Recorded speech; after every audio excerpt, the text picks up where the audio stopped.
membahas mengenai serangan siber ya. Sebetulnya tren dari jumlah serangan siber di Indonesia saat ini seperti apa, Pak Edwin? Oke, kita tahu Indonesia kan penduduknya sangat besar ya. Ya. Dan sekarang kita juga tahu bahwa hampir 80% penduduk Indonesia itu ada di internet. Ya. Nah, kita melihat bahwa saat ini banyak sekali ancaman yang masuk, terutama berbicara mengenai transformasi digital. Ketika kita masuk kepada transformasi digital, artinya kita mengekspos diri kita cukup besar, tidak hanya di dunia yang seperti offline aja, tapi sudah masuk ke dunia maya. Nah, kita melihat bahwa menurut hasil analisa daripada FortiGuard kita di akhir tahun lalu, kita melihat bahwa sekitar 18 juta ya itu ada ancaman virus yang masuk ke Indonesia, dan sekitar 41 juta ancaman botnet yang masuk ke Indonesia, dan hampir sekitar 17 miliar exploit yang attempt yang berusaha masuk ke Indonesia.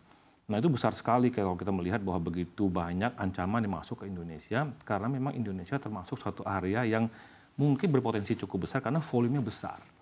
Nah, kita tahu bahwa threat actor ini masuk mungkin mempunyai banyak sekali inisiatif ya, bukan hasil financial, tapi mungkin juga bisa hal-hal yang lain. Jadi memang potensi Indonesia cukup besar sekali sih saat ini. Baik, jadi artinya seiring dengan dorongan transformasi digital juga diiringi dengan ancaman-ancaman lain, termasuk juga mungkin ancaman serangan siber ini ya, Pak Edwin. Betul. Membahas mengenai serangan siber terhadap industri, Pak. Sebetulnya kalau membahas mengenai serangan siber terhadap industri mana saja yang boleh dibilang cukup rentan terhadap serangan siber ini?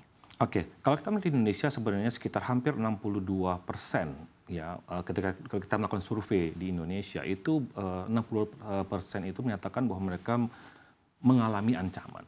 Nah, kalau kita lihat dari Indonesia sendiri, pasti yang disasar saat ini adalah yang mempunyai volume data yang cukup besar. Pertama adalah pemerintahan, sudah pasti.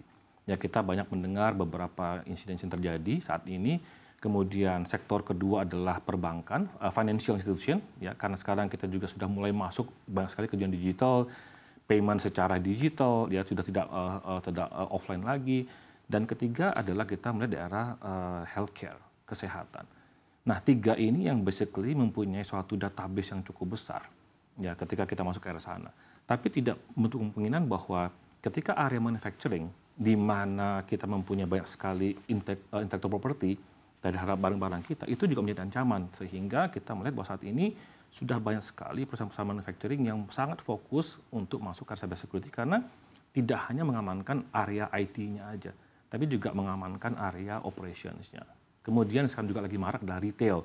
Banyak sekali sekarang kita melihat bahwa online, market seperti itu, pembelanjaan secara online, transaksi secara online.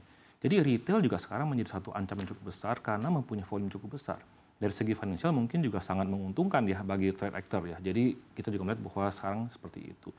Nah, last but not least adalah kita melihat bahwa area utility. Kan sekarang kita juga mengenal mengenai critical infrastruktur. Ya, itu juga menjadi ancaman. Misalnya sekarang semua sudah dikontrol oleh internet, semua dikontrol oleh teknologi. Sudah ada AI juga. Betul, begitu ya? dan begitu itu terancam, semuanya juga akan menyebabkan chaos lah. Seperti itu. Jadi kira-kira itu area yang saat ini sedang kita lihat di Indonesia. Baik, tadi Anda menyampaikan bahwa ada beberapa sektor begitu ya, yang mungkin rentan terkena serangan siber. Kita lihat ada pemerintah juga, ada financial, ada healthcare, ada manufaktur, dan juga terkini ada retail. Ya. Nah, ini apakah hanya di Indonesia saja, artinya sektor-sektor ini gitu ya, industri ini saja, atau mungkin artinya di tingkat global juga memiliki permasalahan yang sama? Artinya tadi ada pemerintahan, financial, healthcare, lalu juga ada manufacturer dan juga retail. Oke, kalau kita melihat dengan negara-negara dengan volume penduduk yang besar, itu more or less sama. Ya, jadi ketika kita melakukan kita punya FortiGuard, kita melakukan threat landscape seperti itu, kita lihat memang pemerintahan termasuk yang paling besar saat ini. Ya, kedua tadi juga saya bilang mengenai financial institution, dan ketiga mengenai healthcare. Karena sekarang semua mulai mengarah kepada digital.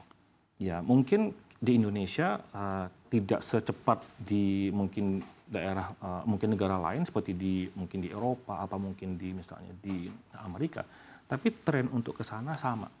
Nah, kita melihat peningkatan itu sama seperti itu karena sekarang peningkatan tren itu adalah eksponensial, ya, sudah bukan sistemnya hanya linear tapi eksponensial.